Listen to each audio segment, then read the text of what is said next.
حضرت انس رضی اللہ عنہ بیان کرتے ہیں رسول اللہ صلی اللہ علیہ وآلہ وسلم نے فرمایا سینگی لگوانا اور قسط بحری کا استعمال بہترین طریقہ علاج ہے۔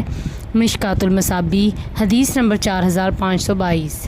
حضرت ابو سعید خدری رضی اللہ عنہ بیان کرتے ہیں ایک آدمی نبی صلی اللہ علیہ وآلہ وسلم کی خدمت میں آیا اور اس نے عرض کیا میرے بھائی کو پیچش لگے ہوئے ہیں۔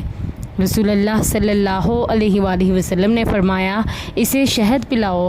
اس نے اسے شہد پلایا۔ وہ پھر آیا اور عرض کیا میں نے اسے شہد پلایا مگر اس سے پیچش اور بھی زیادہ ہو گئے ہیں۔ آپ نے 3 مرتبہ اسے ایسے ہی فرمایا۔ پھر وہ چوتھی مرتبہ آیا تو آپ صلی اللہ علیہ وآلہ وسلم نے یہی فرمایا اسے شہد پلاؤ۔ اس نے عرض کیا میں اسے پلا چکا ہوں لیکن اس کے مرض اس حال میں اضافہ ہی ہوا ہے۔ رسول اللہ صلی اللہ علیہ وآلہ وسلم نے فرمایا اللہ کا فرمان سچا ہے جب کہ تیرے بھائی کے پیٹ کی غلطی ہے۔ اس نے پھر پلایا تو وہ صحت یاب ہو گیا۔